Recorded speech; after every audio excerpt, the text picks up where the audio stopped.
Do you really want to be doing shirt deals, 1 year, 2 year deals? Actually, really and truly, you want to be doing 3, 4, 5 year deals. You know, build a relationship with a brand, with a credible brand that can actually add a lot of value back to the club, back to the fan base.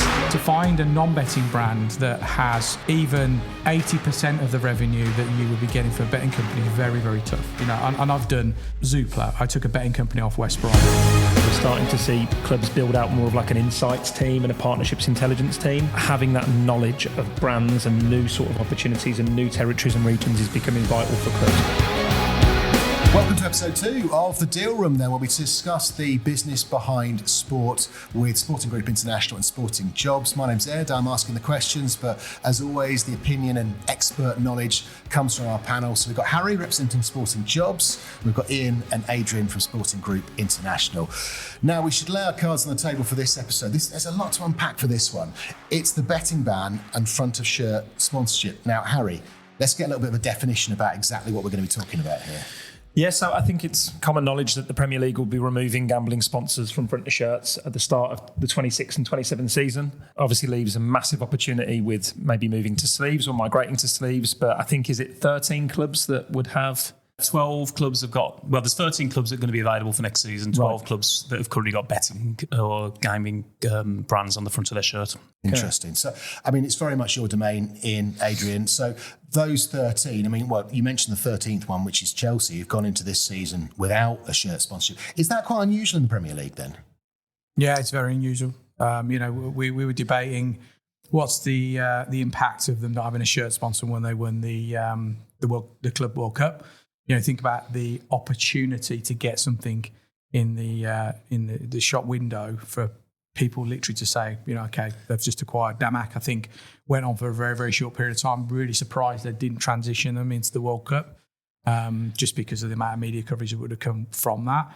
Yeah, it's very rare. I think I remember West Ham many years ago had a brand called Excel. They're a travel company. I think they went bust and they slapped a purple patch over the front of the shirt. But you know, I think it's a really tough thing for a commercial director to be watching games with no front of shirt. It's like literally you kind of trying to think about justifying your existence, really. But you know, I can't talk on behalf of Chelsea. I'm not working for them, but we have spoke to them. We spoke to them very, very early on around their commercial strategy, and they were very, very honest with us. They said, look, under the Abramovich era, we didn't have a really, really kind of like what we class as a superpower commercial function. Man United's, the Man Cities, who literally have got 40, 50 sales staff absolutely pelting every territory around the globe to try and find sponsors. Chelsea didn't have that. They're really honest. So they're literally just rebuilding, reconnecting with agencies. Who can they trust? Who can't they trust? They've made some big hires. They've bought Casper, Steelsbig, apologies. I was going to say Casper Schmeichel then. That's good from Man United. So, you know, they are trying to put some roots down, but I think they've been really clear around they're not going to do a fire sale on it, which is fair enough. You know, that I applaud them for that. Not having to just knock it out for something, which a lot of clubs probably would. But yeah, going back to long answer to the question around, is it rare? It's very rare. Put it into perspective for me, kind of the amount of revenue we're talking in terms of, I mean, for a club like Chelsea, I guess it depends on the club, of course, but what are we talking about in numbers or percentages of total revenue for a shirt sponsorship? Yeah, I mean, it's very, very club dependent in terms of valuation of obviously front of shirt. It ranges from anything from sort of 5 million per season right up to 50, 60 million per season. You can obviously guess who those clubs are at that top end.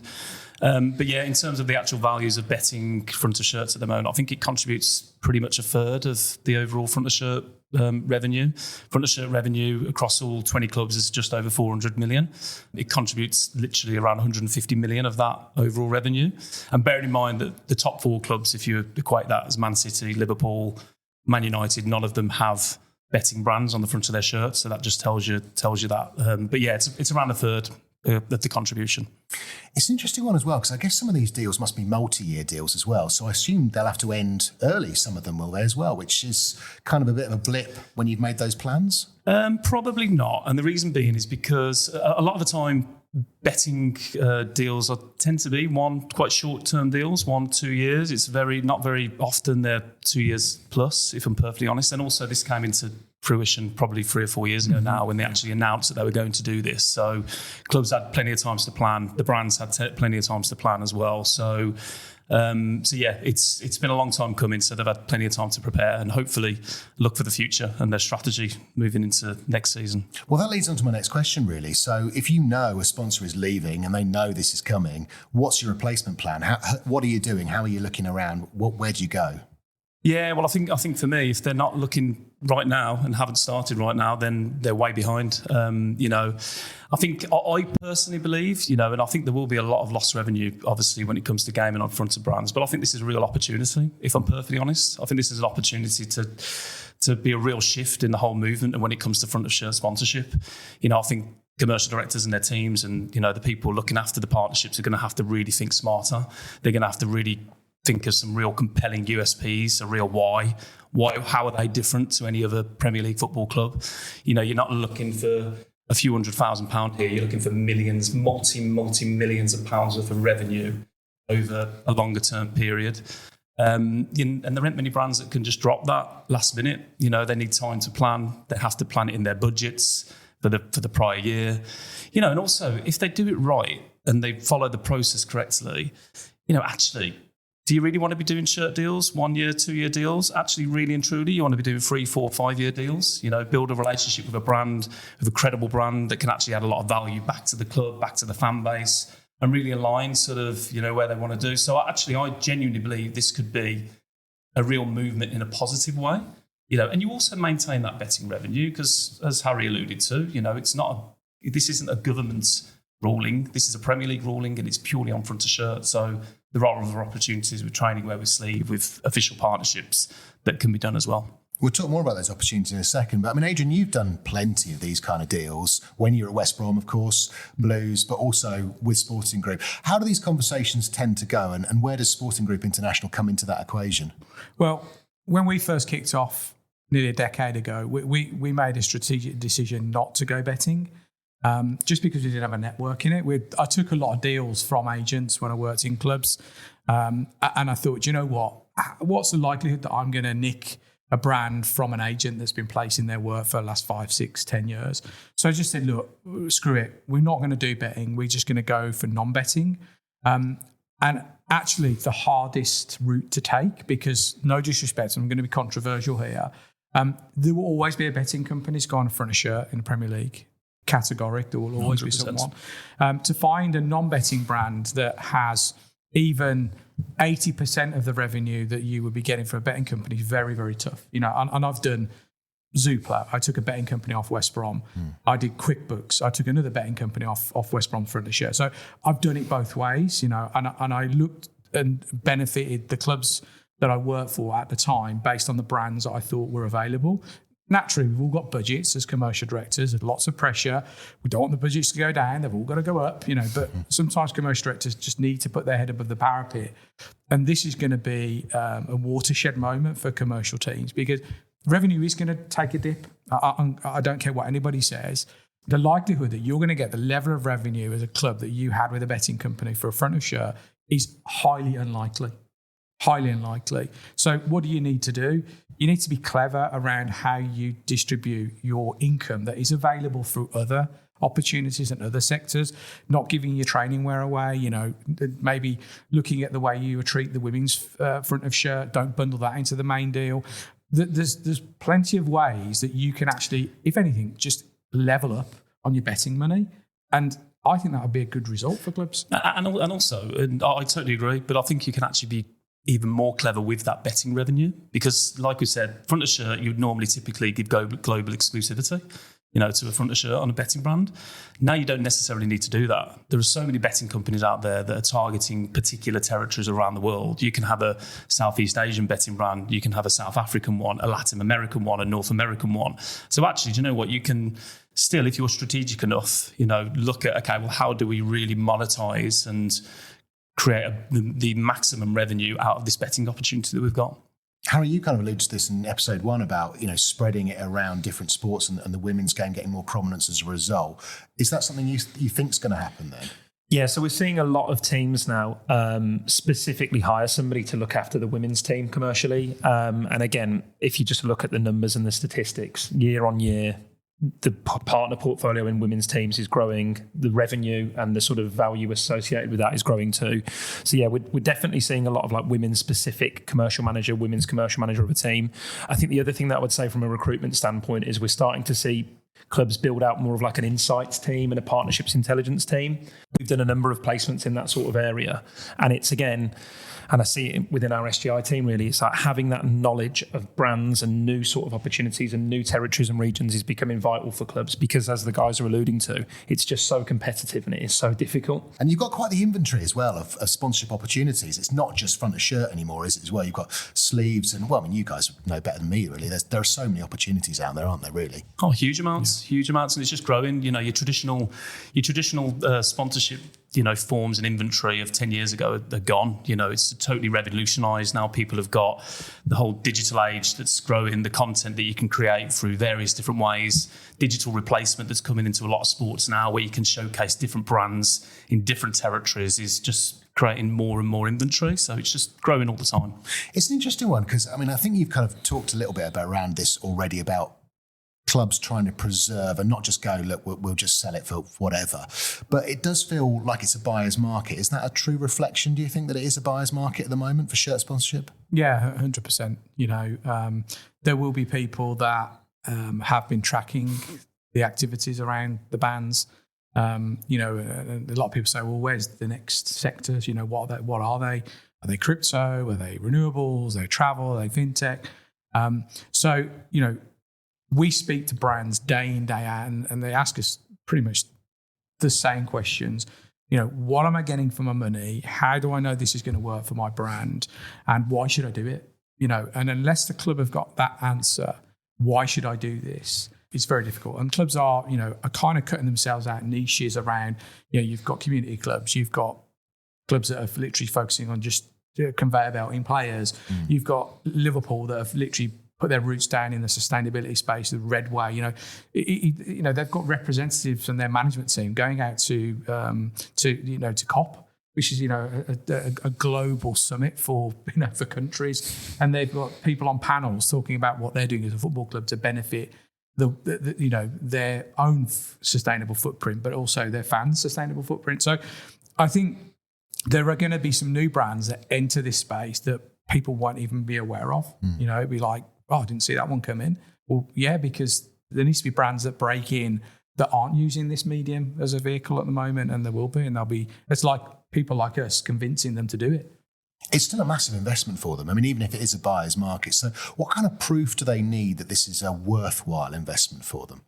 I think the biggest one is obviously there's two different areas of return on investment. There's tangible and intangible. Your intangible is obviously the value you get through the lens, the media exposure, whether that be through broadcast, radio, press, digital, the club-owned TV channel. That's the biggest one. And if you're not delivering at least sort of 5x, 6x industry standard, so if you're looking to deliver pay 10 million quid for a shirt sponsorship, you're really looking at probably 50, 60 million pounds worth of return on media value.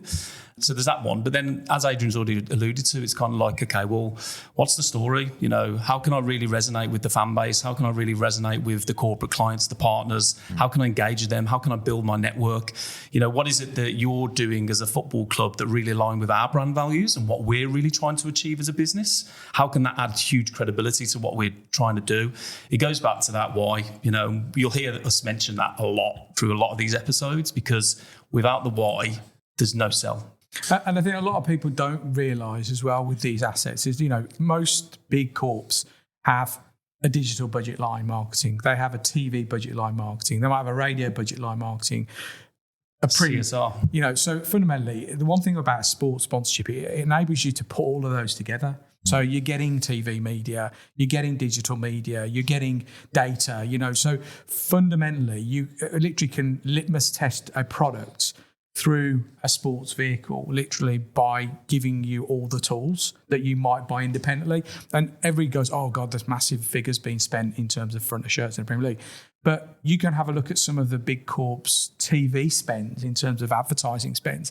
they dwarf these levels of investments if they're a big company, as in £1 billion company. And also it's about legitimisation of brands as well. Sport is a very, very good way of getting trust from fans. And there's a massive amount of work that's been done with clubs and independents to say, if you're associated with a sports club, your brand is more likely to be used by not just sports fans, but people that recognise the brand because of that relationship. You can't get that through TV. You can't get that through digital alone.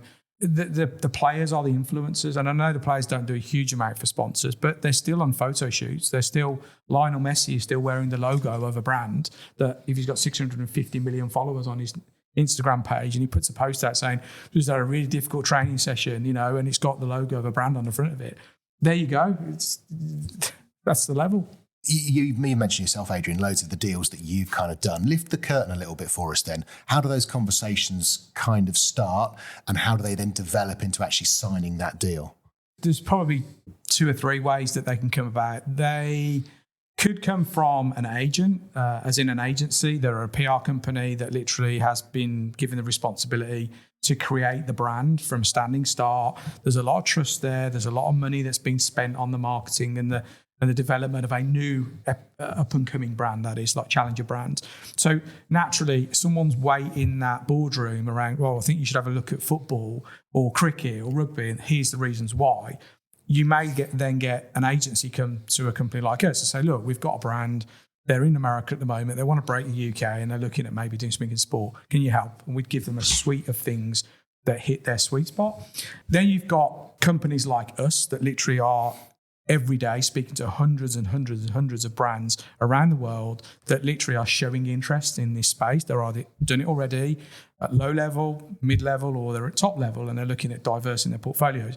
Where we would say, oh, actually, are you aware this is available? And then we bring them the opportunity and say, yeah, we'll have some more information. Or the brand goes directly to the club. Literally, they've said, we want to do Chelsea. My chief exec's a massive Chelsea fan. He's got £10 million burning a hole in his pocket for our marketing spend, and he wants to go and give it to Chelsea. Well, great. That's how these deals can come. Ian and I have both been recipient of the fanatical chief executive that literally upstands all of his marketing team. He says, no, we're doing Chelsea because I'm a big fan and I think it's good value for money. Great. It's not great for us, but those deals are out there, believe it or not. I'm guessing it's probably not a quick process. I mean, it's not one of those, right, we've spoken to them on Monday, we signed it on Friday. They're very few and far between, that's for sure. They do happen. We've had deals that, and they're probably the heartstring pulls that Adrian's probably alluded to. Obviously, the owner's a fan, just wants to do a deal, doesn't matter what it looks like, just want to go for that. But, your real true, okay, what am I going to get? How am I going to get a return on my investment? It's a long process, especially for a Premier League front of shirt, which is obviously the topic of the discussion today.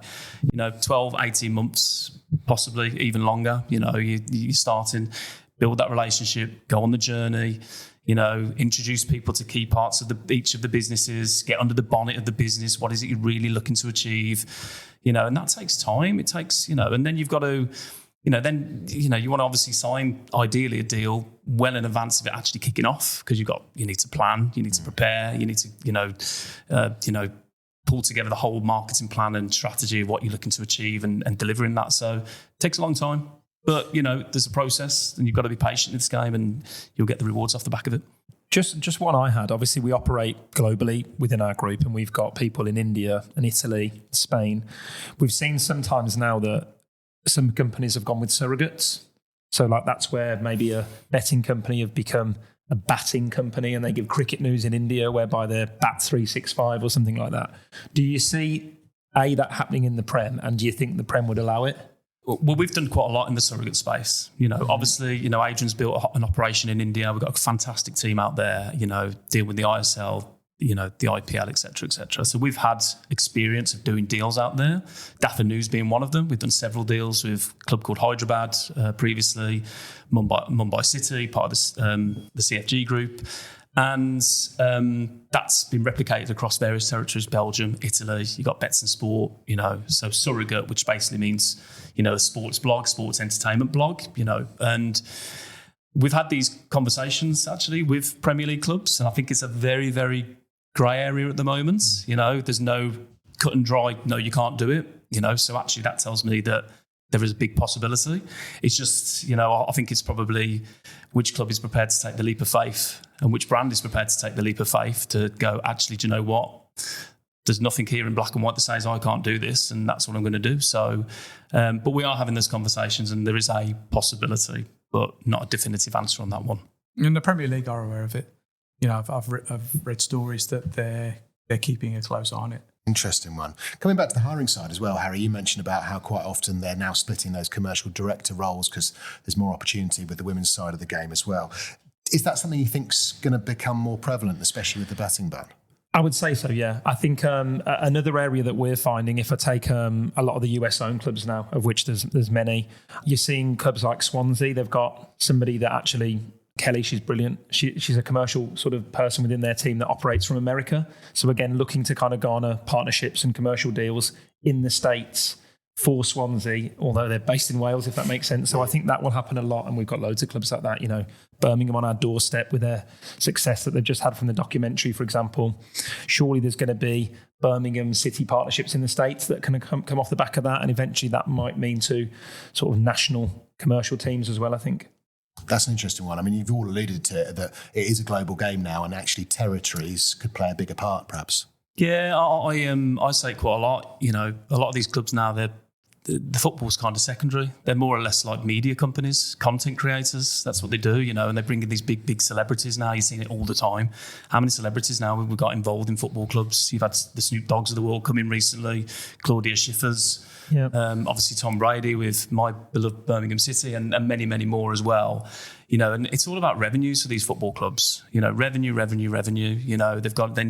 need various different ways to drive global revenue and get their brand out there as quickly and as fast as possible, because that's going to bring in more revenues to the football club, which also means then you can invest into the football squad, which then means you can perform better on the pitch, which means then actually, we can either maintain our Premier League status or get there as quickly as possible, which is the holy grail for a lot of these owners. And and they know that actually if they're going to sell more shirts, get more eyeballs on their club, they've got to create more content. So from Harry's perspective, you've seen a lot of digital creators, content creators, more marketing, bigger marketing departments in football clubs, aren't you, from that perspective? Mm. Well, we'll leave it there for now, but we are going to finish like we did last time. We talked about who we thought was going to win the Premier League, and I think Arsenal and Liverpool were the firm favourites. This time I thought we should finish off a huge debate, the greatest Premier League goalkeeper of all time. We'll do the whole winner stays on. Harry, I'm going to start with you. A couple of big names to pick from here. Peter Schmeichel or Petr Cech, which are you going for? Oh, that's really difficult. Maybe I'll start with Petr Cech then. Right. I think he was just like a good balance in terms of playing out. He could play a bit more than Peter Schmeichel. It's famous that he couldn't really kick a ball, could he? And he got the sort of back pass rule changed, didn't he? So I'll go for Petr Cech. Wow, Schmeichel out very early doors. Okay, so Petr Cech take on David De Gea. Oh, okay. I'll stick with Harry for this one because I'm going to come. I've got a couple of choices for you, Ian. Oh, okay. Next, sorry. Go on. That's all right. No need to worry. I'll stick with Petr Cech. Still okay. Joe Hart, Petr Cech. Petr Cech. Still going to be. Okay, Ian, this is your moment, right? Petr Cech or Edwin van der Sar? My favourite ever is Peter Schmeichel, just to put it out there. Because I used to have the Peter Schmeichel haircut. No, the spiky one. Yeah. Did you have the goalie top as well? Oh, God, yeah, absolutely. Yeah. Okay. With the big pads on the shoulders. I'm going to say Edwin van der Sar. Van der Sar versus Alisson Becker. Van der Sar. Van der Sar or Shay Given? Van der Sar. Easy choice there. Okay, Adrian, final few for you then. So Van der Sar very much taking it at the moment. Or Jordan Pickford? Oh, Van der Sar. Or Hugo Lloris? Van der Sar. Van der Sar still in. Okay, Van der Sar take on David Seaman. Who wins it? David Seaman. Ooh. Oh, Ian's in there. Okay, Adrian? Yeah, I would say David Seaman. David Seaman. Are we taking that then? Are there any honourable mentions we've missed out here? Edison for me. From Man City. These pair are showing their age. Mark Bosnich. My pick of all time would be David Seaman. David Seaman. Ex-Birmingham, started his career at Birmingham City, So there's that one. Start somewhere. Part of the Invincibles team. You know, so it's David Seaman. So we're happy with that. David Seaman wins it. Yeah? Okay. Yeah. We'll go with it. Harry's clearly not too happy, reluctantly, but... I think. Yeah, twisting Harry's arm there a little bit. Well, that's a nice place to leave it, I think, very much. We'll catch up again in episode 3 for another big topic that we'll talk about. But if you've got any questions at all for the guys with a vast knowledge of the business behind sport, or you just want to connect with them, LinkedIn's the best place. So do search Sporting Jobs or Sporting Group International, and we'll catch you again soon.